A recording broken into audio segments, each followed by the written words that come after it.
नमस्कार। इस वीडियो के पीडीएफ नोट्स आपको हमारी टेलीग्राम चैनल में मिल जाएंगे, जिसका लिंक वीडियो के डिस्क्रिप्शन में दिया गया है। तो चर्चा को आगे बढ़ाते हैं। आज का हमारा मुख्य उद्देश्य इन्हीं नोट्स का एकदम क्रमबद्ध रूप से यानी स्लाइड सीक्वेंस के हिसाब से और पूरी तरह से तथ्यात्मक विश्लेषण करना है। बिल्कुल। और बिना किसी इधर-उधर की बात के हम प्योरली नोट्स में दिए गए फैक्ट्स पर ही फोकस करेंगे। सही कहा। तो हमारा आज का विषय है भारतीय राजनीतिक प्रणाली में संवैधानिक और गैर संवैधानिक निकाय, यानी कॉन्स्टिट्यूशनल और नॉन कॉन्स्टिट्यूशनल बॉडीज। चलिए इसको अनपैक करते हैं। तो अगर हम नोट्स की पहली और दूसरी स्लाइड देखें तो वहां निकायों का वर्गीकरण किया गया है। जी, सबसे पहले आते हैं संवैधानिक निकाय। राइट। मतलब वो निकाय जिनका जिक्र सीधे हमारे संविधान में मिलता है। हाँ, जैसे आपका इलेक्शन कमीशन हो गया, AGI, UPSC, finance commission, CAG और एससी, एसटी या ओबीसी कमीशन। ये सभी कॉन्स्टिट्यूशनल बॉडीज हैं। और इसके बाद दूसरी कैटेगरी क्या आती है? दूसरी आती है गैर संवैधानिक निकाय। इनका उल्लेख संविधान में नहीं होता, बल्कि ये दूसरे माध्यमों से स्थापित होते हैं। यहाँ सबसे दिलचस्प बात यह है कि इनकी स्थापना का तरीका ही इनकी नेचर तय करता है। इसे दो भागों में बांटा गया है।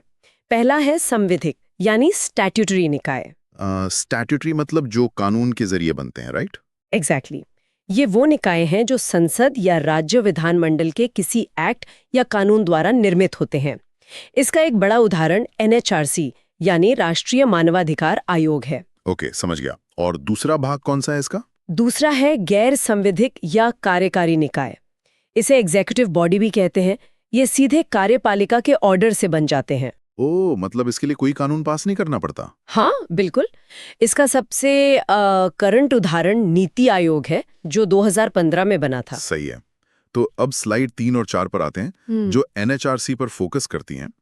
अगर हम नोट्स के फैक्ट्स पर ध्यान दें तो मानवाधिकार के जनक प्रोफेसर हेनकिन को माना जाता है। हाँ। और इसमें एक बहुत जरूरी तारीख दी गई है, 10 दिसंबर 1948। हाँ, राइट। क्योंकि इसी दिन यूएन ने अधिकार जारी किए थे। और इसीलिए 10 दिसंबर को मानवाधिकार दिवस मनाया जाता है। बिल्कुल सही। फिर भारत की बात करें तो 1993 में संरक्षण अधिनियम आया और 12 अक्टूबर 1993 को एनएचआरसी की स्थापना हुई थी। और इसके प्रथम अध्यक्ष रंगनाथ मिश्रा थे। ये फैक्ट भी नोट्स में स्पेसिफिकली मेंशन किया गया है। हाँ। अब अगर हम इस आयोग की संरचना की बात करें तो इसमें एक अध्यक्ष होते हैं और 5 सदस्य होते हैं। ओके। और ध्यान देने वाली बात यह है कि इन 5 सदस्यों में से एक महिला का होना अनिवार्य है। राइट। और इनकी योग्यता का क्या क्राइटेरिया होता है? अध्यक्ष बनने के लिए या तो आपको सुप्रीम कोर्ट का रिटायर्ड चीफ जस्टिस होना चाहिए या फिर सुप्रीम कोर्ट का अन्य जज। ओके। और बाकी सदस्यों के लिए? सदस्यों में एक सुप्रीम कोर्ट के जज होते हैं, एक हाई कोर्ट के चीफ जस्टिस और 3 ऐसे लोग जिन्हें मानवाधिकार का अच्छा ज्ञान हो। अच्छा, फिर इनकी नियुक्ति कैसे होती है? कोई समिति बनाती है क्या इन्हें? हाँ, इनकी नियुक्ति एक खास समिति की सिफारिश पर होती है।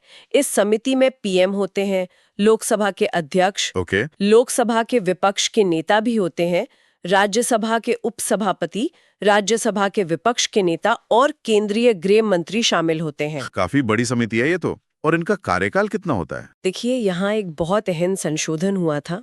2019 के संशोधन के बाद अब इनका कार्यकाल 3 वर्ष या 70 वर्ष की आयु तक कर दिया गया है। ओह, मतलब पहले ये अलग था। हाँ, पहले ये 5 वर्ष हुआ करता था। अच्छा, ये एक बड़ा बदलाव है। और वर्तमान में इसके अध्यक्ष जस्टिस वी रामासुब्रमणियन हैं। नोट्स में ये भी लिखा है कि इसमें 7 पदेन सदस्य यानी एक्स ऑफिशियो मेंबर्स भी होते हैं। बिल्कुल। और इन्हें हटाने की प्रक्रिया भी काफी सख्त है। राष्ट्रपति इनको तभी हटा सकते हैं जब सुप्रीम कोर्ट इसकी बाकायदा जांच करे। सही कहा। चलिए अब क्रम को आगे बढ़ाते हैं और स्लाइड 5 और 6 पर चलते हैं। अगला निकाय है सीवीसी यानी केंद्रीय सतर्कता आयोग। फैक्ट्स के हिसाब से 1964 में संथानम समिति की सिफारिश पर भ्रष्टाचार रोकने के लिए इसकी स्थापना की गई थी। हाँ, और ध्यान देने वाली बात यह है कि शुरू में ये संवैधिक नहीं था। इसे 2003 में जाकर संसद द्वारा संवैधिक दर्जा मिला। राइट। और इसका आदर्श वाक्य है सतर्कता ही सुरक्षा है। इसकी संरचना क्या होती है? इसकी संरचना काफी छोटी है। इसमें एक मुख्य सतर्कता आयुक्त होते हैं और 2 अन्य सदस्य। और नियुक्ति का क्या प्रोसेस है यहाँ? इनकी नियुक्ति भी एक समिति द्वारा होती है, जिसमें पीएम होते हैं, लोकसभा में विपक्ष के नेता होते हैं और केंद्रीय गृह मंत्री शामिल होते हैं। ओके। और टेन्योर कितना लंबा होता है इनका? कार्यकाल 4 वर्ष या 65 वर्ष की आयु तक होता है। और एक फैक्ट ये भी है कि इनका वेतन यूपीएससी अध्यक्ष के समान होता है। ओह, ओके। वर्तमान में इसके प्रमुख प्रवीण वशिष्ठ हैं। तो बेसिकली इनके फंक्शंस क्या हैं? सीवीसी के मुख्य कार्य हैं केंद्र सरकार के निर्देश पर जांच करना। उसके अलावा अखिल भारतीय सेवकों के विरुद्ध जो शिकायतें आती हैं उन्हें देखना। राइट। और भ्रष्टाचार निवारण अधिनियम के तहत अपराध की जांच करना भी इन्हीं के अंडर आता है। ये आयोग अपनी वार्षिक रिपोर्ट राष्ट्रपति को सौंपता है। सही है। अब स्लाइड सीक्वेंस के मुताबिक हम आरटीआई और सीआईसी पर आते हैं, यानी केंद्रीय सूचना आयोग। स्लाइड 7 और 8 में आरटीआई का बैकग्राउंड दिया गया है। जैसे 1993 के एसपी गुप्ता बनाम भारत संघ मामले का जिक्र है यहाँ। हाँ, ये काफी हिस्टोरिक मामला था जहां सुप्रीम कोर्ट ने सूचना के अधिकार को अनुच्छेद 19(1) के तहत मौलिक अधिकार माना था। और अगर हम दुनिया की बात करें तो सबसे पहले 1776 में स्वीडन में इसे लागू किया गया था। भारत में 1997 में गोवा ने सबसे पहले इसे अपना लिया था। बिल्कुल। फिर राष्ट्रीय स्तर पर 12 अक्टूबर 2005 को आरटीआई अधिनियम लागू हुआ और इसी अधिनियम के तहत 2005 में ही सीआईसी की स्थापना की गई। ओके, तो इसकी संरचना कैसे काम करती है? सीआईसी में एक मुख्य सूचना आयुक्त होते हैं और अधिकतम 10 सदस्य हो सकते हैं और केंद्र सरकार के एक कैबिनेट मंत्री शामिल होते हैं। और इनका कार्यकाल कितना होता है? जैसे एनएचआरसी का हमने देखा था, क्या यहाँ भी कुछ बदलाव हुए हैं? हाँ, यहाँ भी 2019 में एक बड़ा बदलाव हुआ है। अब इनका कार्यकाल केंद्र सरकार द्वारा निर्धारित किया जाता है, जो मैक्सिमम 65 वर्ष तक हो सकता है। 2019 से पहले ये 5 वर्ष फिक्स हुआ करता था। ओह, ये तो काफी बड़ा शिफ्ट है। तो आम जनता के लिए इनका मुख्य काम क्या होता है? इनका मुख्य काम है शिकायतों का निराकरण करना। जैसे अगर किसी को आरटीआई के तहत जानकारी नहीं मिल रही है या कोई गलत जानकारी दी गई है या फिर गलत फीस मांगी गई हो। एग्जैक्टली, तो ऐसी शिकायतों को सॉल्व करना इनका काम है ताकि सिस्टम में पारदर्शिता और जवाबदेही बनी रहे। राइट, समझ गया। अब आगे बढ़ते हैं स्लाइड 9 और 10 पर, जो लोकपाल और लोकायुक्त के बारे में है। इसका सफर भी 1809 में स्वीडन के ओम्बुड्समैन पद से शुरू हुआ था। हाँ, और भारत में 1963 में एलएम सिंघवी ने ये लोकपाल शब्द पहली बार दिया था। फिर 1968 में इंदिरा गांधी ने इसका पहला विधेयक रखा, पर इसको पास होने में बहुत लंबा समय लग गया।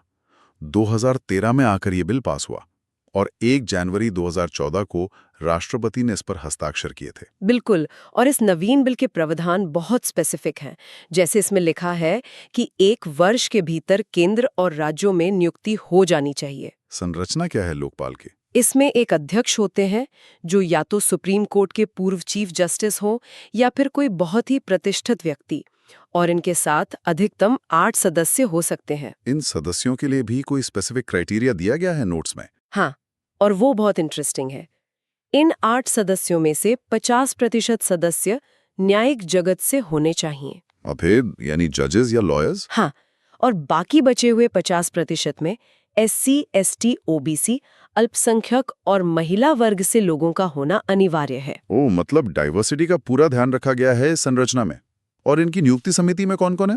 नियुक्ति समिति में पीएम, लोकसभा अध्यक्ष, लोकसभा विपक्ष नेता, सीजेआई यानी चीफ जस्टिस ऑफ इंडिया और राष्ट्रपति द्वारा नामित एक प्रतिष्ठित व्यक्ति होते हैं। यहाँ श्रोताओं के लिए एक और नियम ध्यान देने योग्य है। नोट्स में स्पष्ट लिखा है कि अध्यक्ष और सदस्य अपने पद पर पुनः नियुक्त नहीं हो सकते, यानी एक बार टेन्योर खत्म तो दोबारा उस पद पर नहीं आ सकते। सही कहा। और इनका कार्यकाल 5 वर्ष या 70 वर्ष की आयु तक होता है। ठीक है, अब आगे बढ़ते हैं स्लाइड 11 पर, जहां नीति आयोग का जिक्र है। ये एक गैर संवैधानिक या कार्यकारी निकाय है। स्थापना इसकी 1 जनवरी 2015 को हुई थी। बिल्कुल, और इसके अध्यक्ष हमेशा पदेन पीएम होते हैं। और उपाध्यक्ष की नियुक्ति भी पीएम द्वारा ही की जाती है ना? बिल्कुल, वर्तमान में तो सुमन के बेरी हैं। हाँ, नीति आयोग बेसिक लेवल पर सरकार के थिंक टैंक के रूप में काम करता है। इसकी संचालन परिषद में कौन लोग होते हैं? इसकी संचालन परिषद यानी गवर्निंग काउंसिल में सभी राज्यों के मुख्यमंत्री और केंद्र शासित प्रदेशों के उपराज्यपाल शामिल होते हैं, ताकि पूरे देश का रिप्रेजेंटेशन हो। और इसके काम करने के तरीके को 2 हब्स में बांटा गया है, राइट? एग्जैक्टली। पहला है टीम इंडिया हब, जो केंद्र और राज्यों के बीच एक इंटरफेस का काम करता है।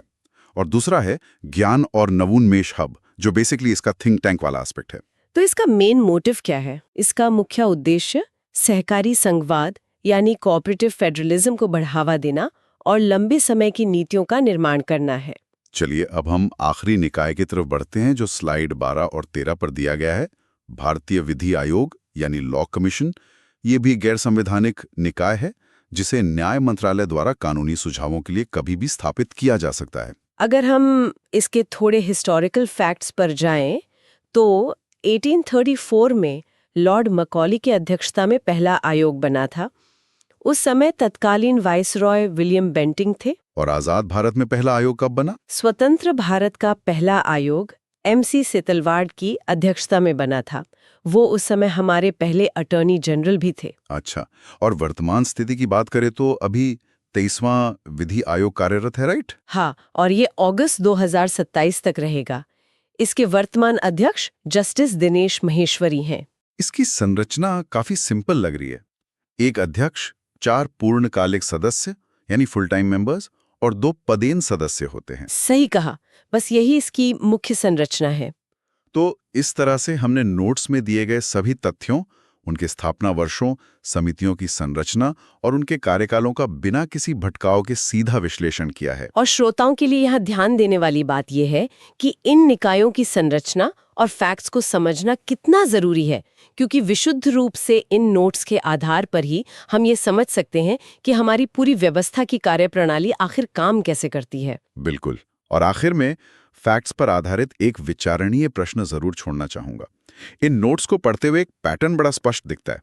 चाहे मानवाधिकार आयोग हो या फिर सूचना आयोग, दोनों ही मामलों में 2019 के संशोधनों के जरिए इनके कार्यकालों में बहुत अहम बदलाव किए गए। हाँ, जैसे कार्यकाल को 5 वर्ष से घटाकर 3 वर्ष करना।